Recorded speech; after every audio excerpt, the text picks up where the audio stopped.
Պարոն Փաշինյան, հրապարակվեցին թվեր պարգևավճարների հետ կապված եւ այսպես ասած ցնցում առաջացավ շարքային քաղաքացիների մոտ։ Ես ուզում եմ հարցնել դուք ինքներդ ձեզ որքան պարգևավճար եք տվել ամանորին, խոսքը 13-րդ աշխատավարձի մասին չէ, եւ արդյոք այն թվերը, որ պետական բյուջեից հատկացվել են պարգևատրման ֆոնդին, նախարարներին, փոխնախարարներին, վարչության պետերին եւ բաժնի պետերին, որովհետեւ շարքային աշխատողները կարծես թե չեն ստացել եւ այդպիսի բողոքներ հնչում են։ Արդյոք նրանց աշխատանքը այնքան հույժ կարևոր եւ պետության համար այդքան կարևոր աշխատանք են կատարել, որ օրինակ թոշակառուները չպետք է թոշակները բարձրանա, շարքային աշխատողները պետք է հարկ վճարեն, որպեսզի գնա պետական բյուջե եւ այդ գումարները վատնվեն այս կերպ։ Շնորհակալ եմ հարցի համար։ Դուք գիտեք եւ մենք դրա մասին մի քանի անգամ խոսել ենք պետական մարմինների աշխատողների համաժողովում, կառավարության նիստում հարցը զեկուցվել է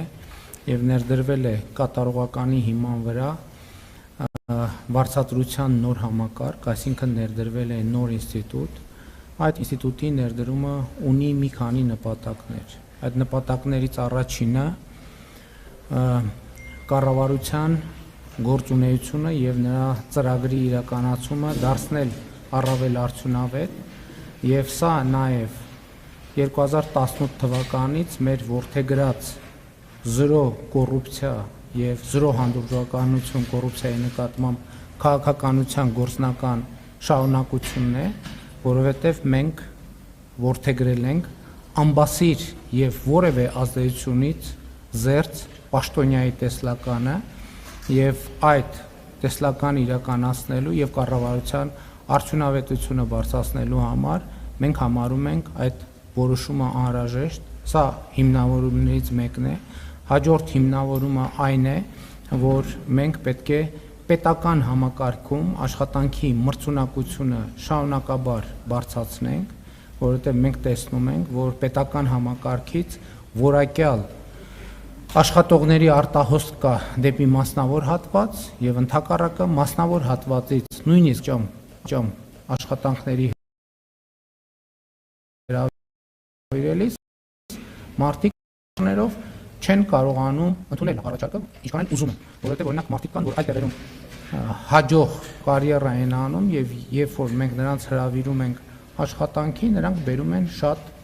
բարձ հիմնավորում։ Նրանք ասում են, այո, մենք ուզում ենք մեր պետությանը ծառայել, բայց այս ընթացքում մենք ստանձնել ենք ֆինանսական պարտավորություններ, որը մեր ընթացիկ աշխատանքի հետ լիարժեք, համարժեք եւ համապատասխան է, եւ մենք օբյեկտիվորեն չենք կարող այդ որոշումը ընդունել, այսինքն տեղափոխվել աշխատանքի պետական համակարգում։ Հաջորդ հիմնավորումը այն է, որ մենք վերջին շրջանում նկատում ենք միտումներ, որ պետական բարձրաստիճան պաշտոնյաները որոշակիորեն իրենց իրավունքները պաշտպանելու առումով խնդիրներ են ունենում, ինչու, որովհետև հատկապես ապատեղեկատվության պայմաններում շատ պաշտոնյաներ կամ պարզապես չեն կարողանում իրենց իրավունքները դատական կարգով պաշտպանել, որովհետև ունեն ֆինանսական սահմանափակումներ, եւ մենք դեպքեր ունենք, երբ որ մարդիկ իրենց պարզ իրավունքները պաշտպանելու համար ճիշտ է դատարանի որոշումներով հասել են լուծումների, բայց ասենք 1 միլիոն, 1.5 միլիոն դրամ գումար են ծախսել, բայց դատարանները նրանց փոխհատուցել են դատական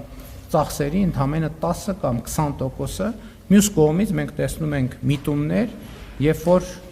հայտնի շրջանակները բազմամիլիոն դրամանոց հայցերի դրամների հայցեր են ներկայացնում պետական պաշտոնյաների դեմ եւ ըստ էության մենք դա գնահատում ենք որպես պետական համակարգը կաթվածահար անելու հիբրիդային սպառնալիք, որովհետեւ ինչքան էլ կտևի այդ դատական գործերը, այնուամենայնիվ անհրաժեշտ է իրավական պաշտպանություն, իսկ իրավական պաշտպանության համար անհրաժեշտ են ծախսեր եւ այլն, եւ այդպես շարունակ, եւ հաջորդ գործոնը, որը պակաս կարևոր չեմ համարում, հետեւյալն է, որ ես առիթ ունեցել եմ ասելու, Հայաստանի ներդրումային միջավայրը էականորեն փոխվում է։ Շատ էականորեն է փոխվում եւ Հայաստանի Հանրապետություն հոսելու են մեծ ներդրումներ, եւ մեծ մրցակցություն է առաջանալու Հայաստանի Հանրապետությունում իրականացնելու ներդրումային ծրագրեր եւ այս առումով մեր գնահատականն այն է, որ կոռուպցիոն ռիսկերը էականորեն կարող են մեծանալ եւ մենք այդ թվում պետական պաշտոնյաներին եւ պետական համակարգը պետք է կարողանանք պաշտպանել կոռուպցիոն ռիսկերից։ Հաջորդ կարևոր գործոնն այն է, որ մենք ռազմավարություն ենք որդեգրել, որ Հայաստանի Հանրապետությունում կրթվելը եւ կրթությունը պետք է դառնա ապրելակերպ, կենսակերպ եւ մենք պետական պաշտոնյաներին ըստ էության պարտադրում ենք, որ նրանք շարունակաբար իրենց մասնագիտական որակավորումները կրթությունը բարձրացնելու ուղղությամբ աշխատեն, իսկ դա նաեւ որոշակի լրացուցիչ ֆինանսական ծախսեր են, կար գաղափար, որ մենք պարզապես այդ միջոցները պետական բյուջեով նախատեսենք, բայց մենք հիմա այս համակարգում ներդրել ենք եւ վարձատրության մի որոշակի մասը, բավական էական մասը պետք է ծախսվի մասնագիտական հմտությունները զարգացնելու ուղղությամբ եւ սա նույնպես շատ կարեւոր արձանագրում է եւ ուզում եմ ասել ամենակարևոր արձանագրումն այն է, որ այս ամենի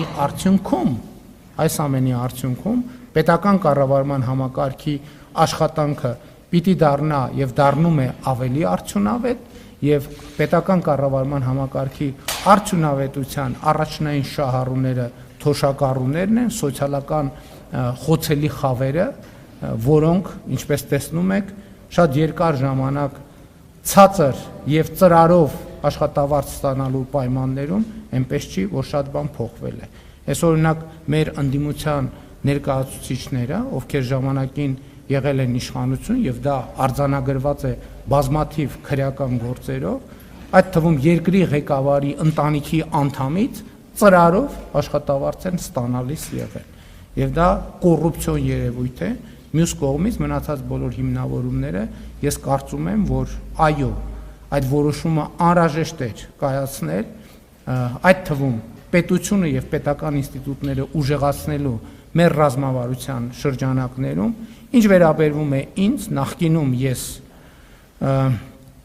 այդ համակարգից երբեք չեմ օգտվել, բայց սա այն դեպքն է, երբ որ մենք ինստիտուցիոնալ համակարգ ենք ներդնում եւ սա, եթե նախկինում եղել է այդ ամենը վարչապետի որոշմամբ, հիմա մենք ներդրում ենք մի համակարգ, որը առաջին պիլոտային շրջանը անցնելուց հետո պետք է այդ թվում օրենսդրական ամրագրում ստանա եւ այս դեպքում մենք խոսում ենք պետական ինստիտուտի կայացման մասին, հետեւաբար պետական ինստիտուտը եւ պետական ինստիտուտը պետք է իր տրամաբանությամբ գործի եւ բրգաձև է տրամաբանությունը պետքա գործի։ Հաջորդ գործոնն այն է,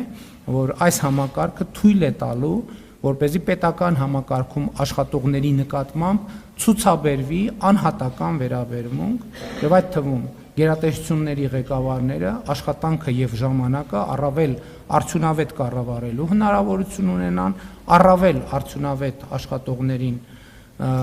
կարողանան խրախուսել պատշաճ ձևով եւ պակաս արդյունավետ աշխատողներին չխրախուսեն կամ խրախուսեն իրենց աշխատանքի համապատասխան։ Ներողություն, այսինքն ճիշտ հասկանամ, որ դուք հենց ներեցեք ինչ որ ես ասացի, ներողություն, մի րոպե սպասեք, իմ պատասխանը տեսագրվեց, ձայնագրվեց, նորից կլսեք, ես ինքս ինձ չեմ պարգևատրել, պետական որոշման շրջանակներում ես ամսական, եթե չեմ սխալվում, 1.5 միլիոն դրամի չափով վարձատրության ավելացում եմ ունեցել։ Այդ համակարգով 1.5 միլիոն դրամի վարձատրություն եմ ստացել։